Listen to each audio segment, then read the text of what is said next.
Getting so many questions today. So here I am back again, answering more questions, which I love because then it fuels my research.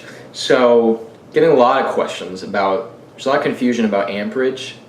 You know, do I get a 2 amp bath, do I get a 5 amp bath? There's all these different amps. Which one is actually going to work better? And so this is fascinating. Most baths, yes, are like somewhere around 2 amps. I think there's one bath that people were getting really good results on. It's a little bit more expensive. It's like near 5 amps. And there seems to be direct correlation between amps. Amps is like an electrical term, by the way, for how much electricity is flowing. You know, there's watts and there's amps, volts, that type of thing. Anyways, that as you go up in amperage, you know, and even like the foot baths that are basically closer to like 5 amps, for example, seem to be doing a lot better. And there's only a couple of them out there. So it seems like the more amps, the more negative polarity field you can put in the water, the stronger the pulling power. It's common sense. I mean, it kind of makes logical sense if you just know a little bit of background about kind of electricity and that type of thing. Okay, but 90-something% of the foot baths out there are like 1 amp or 2 amp. I don't think this is a coincidence. And in those same baths, nobody experiences any sort of effect on any positive, you know, results.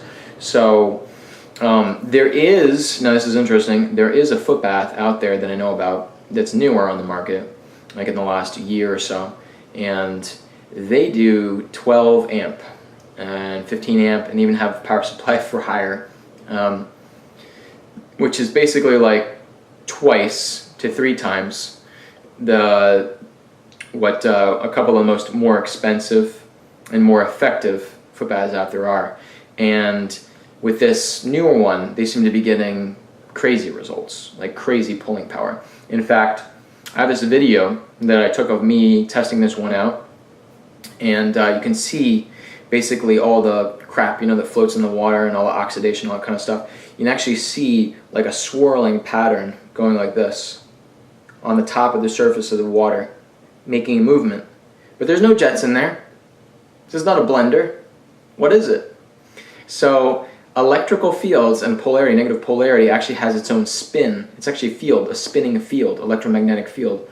There's so much of a negative polarity being created, it actually moves ions and particulate in the water.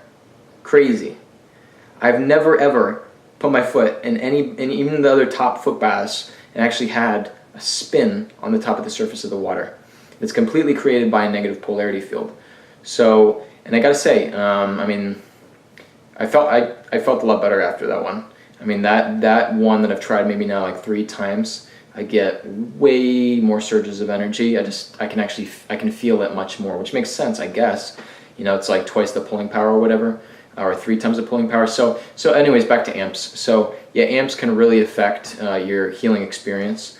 But how come more baths, you know, we've had you know, a 15-20 year market out there. How come more companies aren't doing a higher amperage? Well, it's really simple, I think, from my research that I've done, and that is that, you know, when you get up to anything past 5 amps, it starts to create a lot of heat. So you basically need more like specialized power cords, and also better surge potential, a better power unit going to it, that can basically handle all that additional heat being created, which basically means at the end of the day, when they're manufacturing this stuff, that means higher quality components, more expensive, not as much of a profit margin. I think that's actually the reason. It's just not as much of a profit margin. A lot of people worry about, oh, well, if you get higher amperage, does that mean like it's more dangerous or anything? Yes, if you have your power supply precariously tipped on the edge of something about to land in your foot bath, or, you know, right next to you. I mean, you know, if you're keeping something like 7 feet away from you, which is advice for any foot bath, okay, your power supply, there's no risk, okay? You have DC current going in there. Also, the better foot baths have a GCFI unit that's on the thing. Basically, if that thing surges in any way, it immediately flips the breaker right at the outlet. Usually the better quality units I've found probably have 3 to 4 layers of protection. So it's impossible. It's like impossible to have any sort of problem. So that being said, So as long as you have those layers of surge protection, it really doesn't matter if you're doing like a 2 amp or a 36 amp, which I've heard you can actually do. It just creates more heat. So if you have something, if you have more polarity field going to the water with higher amperage, it makes the foot bath warmer. So if you go real high, then the foot bath can maybe be uncomfortably hot. But that's the only thing that happens. Better pulling power, better heat. If you have more heat, you have more circulation going into your feet, and potentially you also get a better detox that way too. That may be responsible, the temperature of the bath. And then what actually affects the amperage? How do you get those higher amps? It's not just the power supply that can handle it without blowing a fuse, right? It's also the salt that you put in there. So they usually recommend putting a teaspoon of salt. It's kind of standard, for the 2 to 3 to 4 amps, 5 amps, something like that. But if you want to go way beyond that, you got to do something like a tablespoon. But when you do a tablespoon and it goes way beyond the 5 amps, then you'll usually blow your power supply if the type of bath that you got doesn't have a type of power supply that can handle that type of amperage. So, and I've learned this from experience. So, don't try it at home unless you want to break your power supply, your machine. But yeah, you put a tablespoon in and it'll short it. It'll short out the power supply. So the salt that you put in there is actually very important. So if you don't want to damage your power supply, just throw in a bunch of salt. That's a really bad idea. That's actually how you adjust the amperage, the pulling power, and the negative polarity field in the water. A lot of people don't know that. They think there's something you adjust with the unit itself. It's actually all in the salt. And what kind of salt do I use? I've been testing it with Himalayan salt because I just have that on hand from a co-op, like a superfood co-op that I'm a member of. I get it really cheap, but you can use any salt.